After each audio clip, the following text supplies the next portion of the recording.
Hello.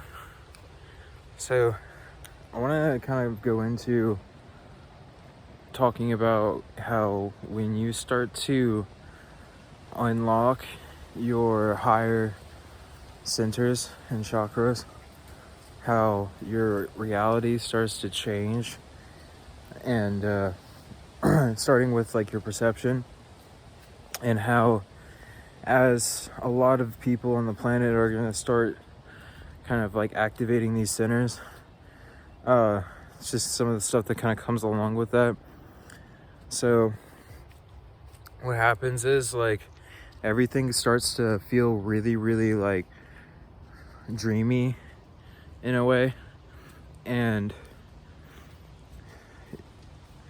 in that, like if you think about how dreams work, when you are dreaming, your thoughts create your reality, but also you're completely encased in that dream.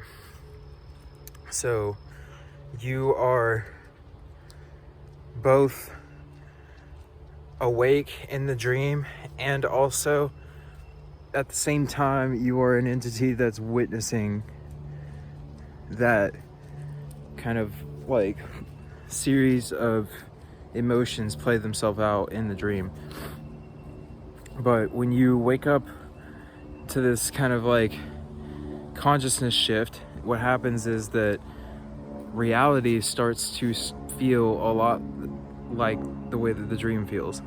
So the natures of reality and dreaming are very similar, because it's funny because like we don't really think about this, and like we've been programmed to not think about it, so it kind of scares a lot of people to start thinking about it. But if you really start to think about it, every moment is a fleeting moment, the same way that it is in dreams. So when you kind of like experience something, the only reason that you hold on to that longer than the actually experience lasts is because you have a memory of it. But if you think back into it and think about when you dream, you actually don't really have that much of a memory of the experiences that you have.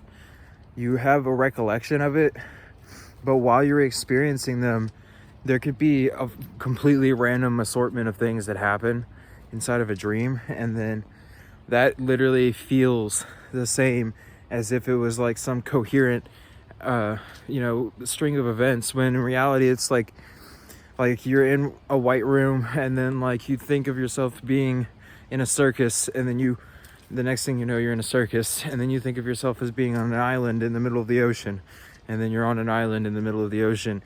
But in your dream, it was a cohesive string of events that brought you to that point.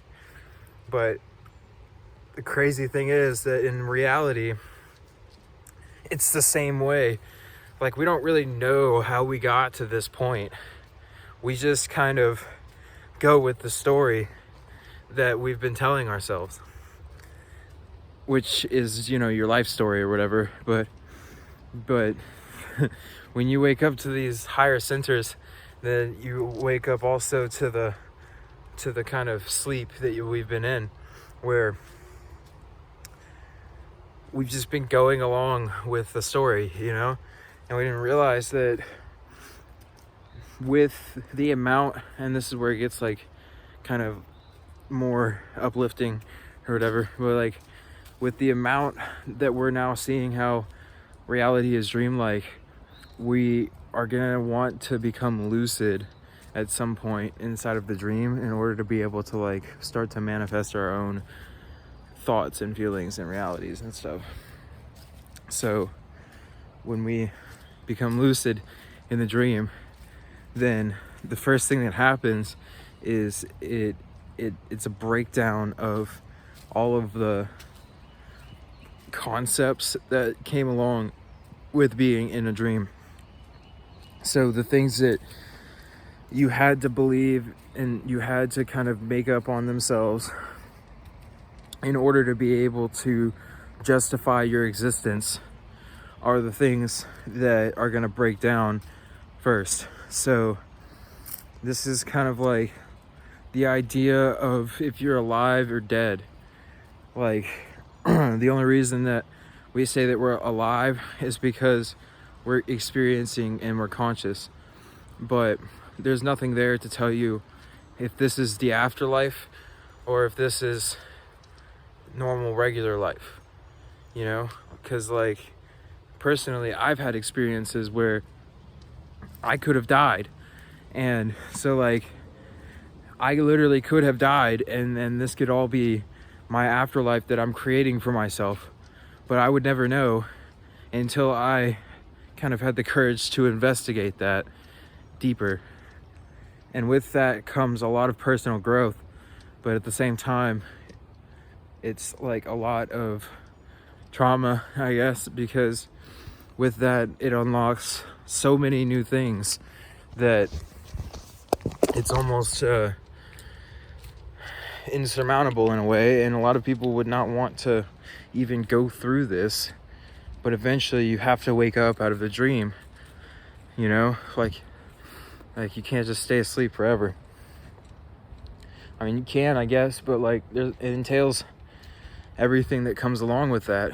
And when something's happening outside of the dream and it's kind of forcing you to wake up, you want to take that message before it kind of forces you into taking the message. Because if you're able to take it now, then you can have time to integrate what it entails. So it's not all doom and gloom, as they call, because it's attached to a completely new state of consciousness, which is free, and it's free of any shackles that would bind them to a specific dream. So it's allowing you to kind of dream up any kind of reality that you want to. But the thing is that we have to kind of scrape away these other layers of soot that have been built up kind of from the unchecked dreaming body. And this is all kind of in a light language again, but I'm sure that you can get it on some level. But just going back into it though, like this, and this was just talking into activating the upper chakras. This is why a lot of people don't go into activating these chakras, but in the real kind of sense to it, because it's scary for a lot of people. You know, it breaks down your borders between you and the things around you, and like it gets to a point where you realize that the other people are not even others, you know? Like it's all kind of like the same way that it is in a dream. Whenever you dream, the people that you encounter in the dream are still you, but at the same time they feel as though they're separate from you while you're in the dream. And that's actually really important, because if you can kind of get past that distinction, then you can have some other profound things happen as you see the other person as being a reflection of you. You just kind of have to allow yourself to dissolve into other things like that.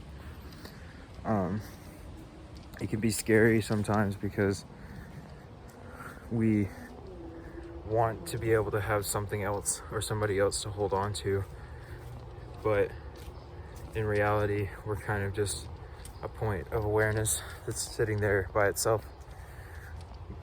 But at the same time, all of the love that is there with somebody else is also there with you, and you can cultivate that love in yourself in order to be able to radiate it off to other people. It's just the fact of kind of seeing the connection that, like, it takes a minute to just take in the depth that goes to. It's literally like the best analogy I can think of is how when you're dreaming, you still think of everything that you see as separate from you, but in reality, you are still the one. Like there's like another level to it where you're the one that's dreaming the dream. Reality works the same way, it's just a little bit more cohesive, and we have memory, so it causes the dream to feel longer than it is and more real.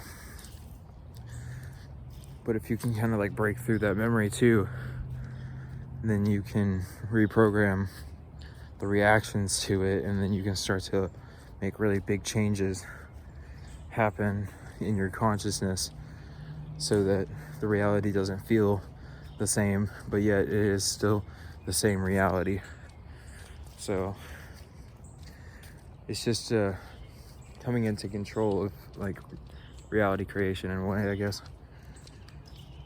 I don't know. This is just really quick onto just some things that I come into thought about with the upper centers. Have a good day.